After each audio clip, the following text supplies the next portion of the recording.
Okay, I'm never doing a magic trick like that again. So, it's been a hot minute ever since I released my last facecam video, or last video in general. A new series of YouTubers has been getting popular lately called VTubers. No, sorry, brother!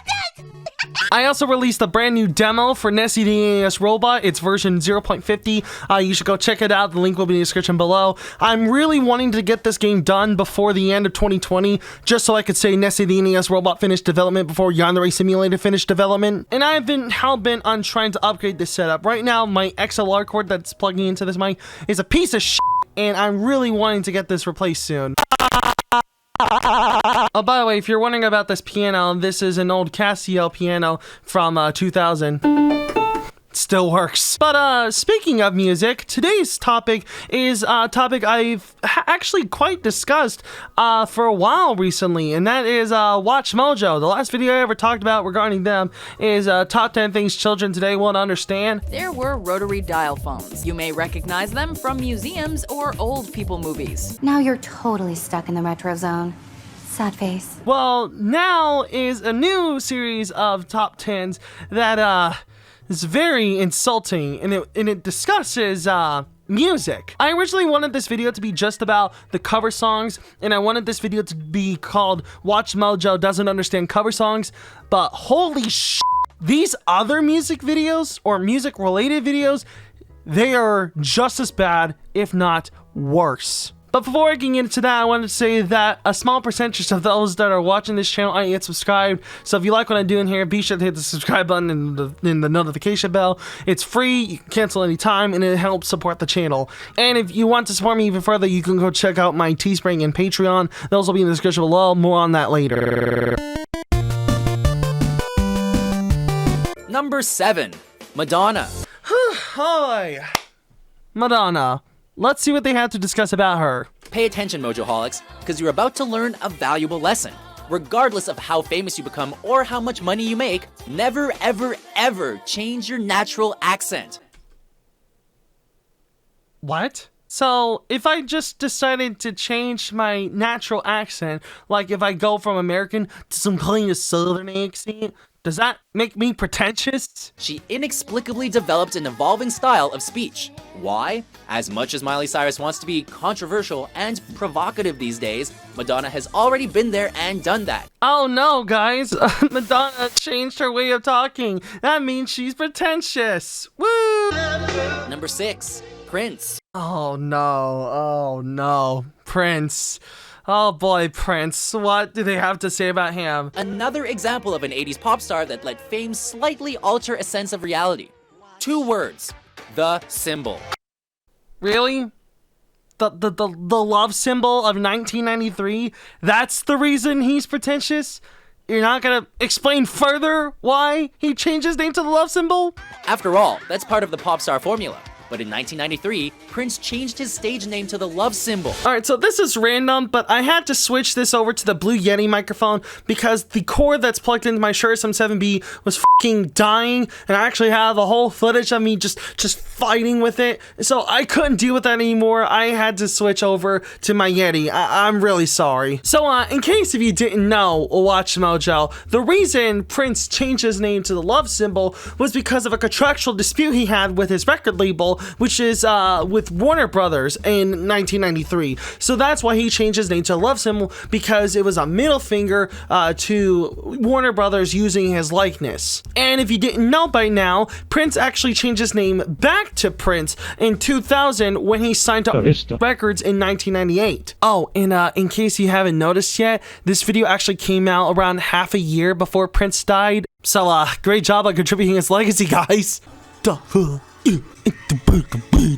And it forced the fanbase to refer to him as the artist formerly known as Prince, because, well, he's a supremely gifted artiste. I mean, you're not wrong about that. He is very gifted. Keep busting. How about this? We're just going to call you Prince in respect to the ancient Egyptians who more effectively utilized the use of symbols. He changed his name back to Prince around 2000. What the f*** are you guys on about?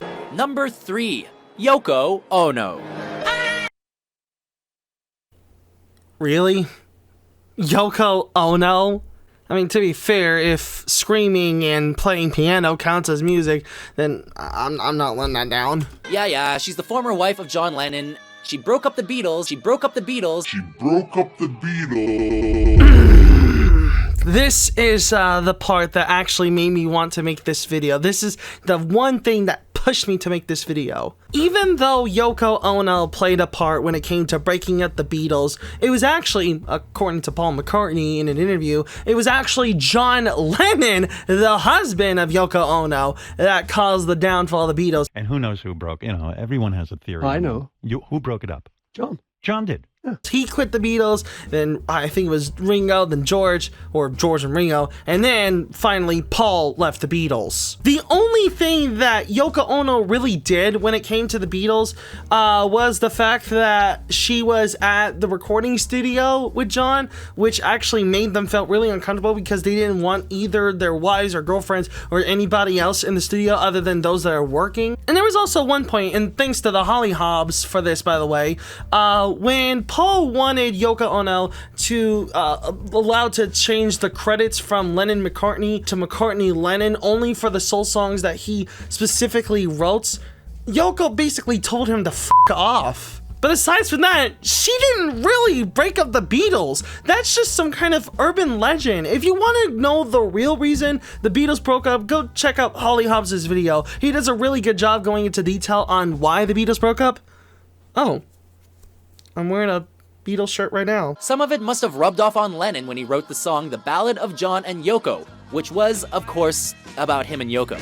Hey, that song was actually pretty good. I actually really like that song. Number 2, Morrissey, another musician that goes by just one name. And we all know that such a persona requires a natural sense of pretension. Oh no, guys, he has one name. That means he's pretentious. Oh no, guys, the word penis is only one word. That means it's pretentious. The entire English lexicon is only one word each. That means it's pretentious. Just because an artist has one name, that doesn't mean pretension. That doesn't automatically mean pretension. In fact, dare I say that WatchMojo themselves would be considered pretentious because WatchMojo is really just two words combined into one. And not to mention, they don't go by WatchMojo.com anymore. They still go by just WatchMojo. Welcome to WatchMojo.com, and today... Welcome to WatchMojo, and today... Where did the .com go, guys? Did you just drop it because it didn't fit your little persona? An act like that must be filled with so much pretension. Number 1, Kanye West. I mean, who else was it gonna be on this list? This guy. I like the way he says it. It's like, this guy. This guy. This guy. This guy. This guy. This guy. Kiss this guy. This guy. And that's a damn shame. That's all there is to it. Wait, is that Lionel Richie? Is that Lionel Richie bopping to a Kanye West track? Oh, and by the way, that's not the worst that WatchMojo has done. No, the real worst is when it comes to their videos, their two-part video of the top 10 worst cover songs. Oh, and before we get into that video, it's time we discuss the merchandise. Yes, it's time for another useless Teespring plug, and this time it's going to be for the Nessie face mask. We're all in a dire situation right now, so what better way to show yourself off than with a beautiful Nessie face mask. It has a 100% polyester shell and a 100% cotton inside. It's washable, and $1 of every purchase made on this mask is going to be donated to nonprofits to help feed children in need, and it's actually very nice. As I've also shown before, and we have this Japanese Nessie shirt design, which I actually think is really cute, to be honest. It's got this little text here saying Famicom Robot. Then on the back, it says explanatory videos or commentary videos, as well as YouTube and Dino2 Gaming, all in Japanese. So if you wanted to get the mask or the shirt or some other things I have in the store, then go to teespring.com/store/DinoTG. And for a limited time only, if you put in the code DTStayHome, you'll get 20% off of your purchase. And this code ends on the 10th of October. So what are you waiting for? Go get yourself some merch over at teespring.com/store/DinoTG. Alright, now back to the video. So yes, they have a video called the Top 10 Worst Cover Songs, and oh boy, there is a lot to discuss here. One thing you're going to expect from this WatchMojo list is that a lot of these cover songs were actually very well approved by those that originally made it. Like, for example, they discussed the Scissor Sisters version of Comfortably Numb, even though if I remember, Pink Floyd actually very well enjoyed that version of the song because it was a new and very interesting take compared to the original version of the song. However, as we all know, even though the artists themselves approve of it, that doesn't mean that the fans will. Number 8. These Boots Are Made for Walkin' by Jessica Simpson, originally by Nancy Sinatra. Cover is a loose term though. Wait, then why'd you put it in the fucking list to begin with? If it's loosely a cover, then why the fuck did you add it in this video? Number 7. Comfortably Numb by Scissor Sisters, originally by Pink Floyd. This is a rock classic, so of course groups are going to cover it. But the song definitely doesn't belong in the disco genre. I mean, it doesn't, but at the same time, what the Scissor Sisters provided is actually pretty decent compared to other disco songs. The atmosphere and emotion of the song are lost and replaced by loud techno babble, turning the song into something you would hear at a coked up disco club in the 70s. Isn't that the style of Scissor Sisters? How is this so surprising to this guy? Number 6. Our Lips Are Sealed by Hillary and Haley Duff, originally by the Go-Go's. As if Hillary's rendition of My Generation didn't make your ears bleed enough. The guitar throughout tries to retain some of the original's power, but the Duff's overproduced vocals simply make this song sound like something you'd hear on the Disney Channel. Because they are from the Disney Channel! Please tell me this guy at least did his research before they made this list. Because Hillary and Haley Duff, they're Disney actresses, right? Number 5. Lucy in the Sky with Diamonds by the Flaming Lips featuring Miley Cyrus and Moby, originally by the Beatles. The first rule of covering the Beatles: don't cover the Beatles. Well, to be fair, Michael Jackson did a cover of Come Together, and that was f***ing awesome. I think it just depends on the artist that covers the Beatles, because I'm pretty sure there's a lot of decent Beatles cover songs out there. Remember our first rule of covering the Beatles? No. Before we hurt your ears with our top pick, here are a few honorable mentions. Oh, boy. This was quite a big mistake for WatchMojo. You see, the True Faith cover that George Michael did was actually for comic relief. Yeah, right here. English singer George Michael covered True Faith in 2011 in support of the charity fund Comic Relief. Throughout the song, Michael's vocals are electronically masked using a vocoder, which garnered mixed reactions. In response, he joked, "People like to make exceptions for me." So I think the only reason that he did such a cover was because, you know, taking such a very energetic song like True Faith and covering it into an emotional ballad is pretty weird. And honestly, I actually really liked it. It was a pretty good song. Oh, and by the way, this came out a year before George Michael died too. Number 1. I Can't Get No Satisfaction by Britney Spears, originally by the Rolling Stones. Absolutely no one asked for this. To be fair, nobody asked for Freddie Mercury singing about how he didn't mean to make his mama cry and if he's not back home this time tomorrow, and nobody asked for Michael Jackson singing about a Thriller night or the Beatles singing about Helter Skelter. It just comes to us naturally. We don't really ask for anything. I mean, yeah, there could be some fan requests here and there, but aside from that, most things aren't really asked for. So why is he making such a big point that nobody asked for Britney Spears' version of I Can't Get No Satisfaction, which, to be honest, sounded just like any other 2000s classics from Britney Spears, Christina Aguilera, and dare I say even Michael Jackson during the Invincible era. So far detached from Jagger's iconic roughness. Here's the thing though. Just because an artist is covering a song, that doesn't mean they have to be exact on the vocals. Like if somebody did a cover of Back in Black, do they have to really kill their throats in order to sound like Brian Johnson? I don't think so. But that's not the only one they did. They decided to do another top 10 worst cover songs because 10 wasn't enough. We needed 20 of these fucking things. Number 10, Love Will Tear Us Apart, Fall Out Boy, originally by Joy Division. Joy Division's Original is an iconic 80s track thanks to the instantly recognizable keyboard and bass melodies, and Ian Curtis's bass baritone vocals. The single was released 1 month after his suicide, and his pain is clearly conveyed through his performance. I will give WatchMojo credit. That seems to be in very poor taste for an emo-ish group like Fall Out Boy to do a song like that that's so emotional. Back in Black, Shakira, originally by AC/DC. It begins with a swing, coffeehouse sound, which is actually pretty interesting and original, but then the guitars blast and what follows is a carbon copy of the original. Oh yeah, this is another thing that this video has gone for. You'll notice throughout this video, but the narrator seems to be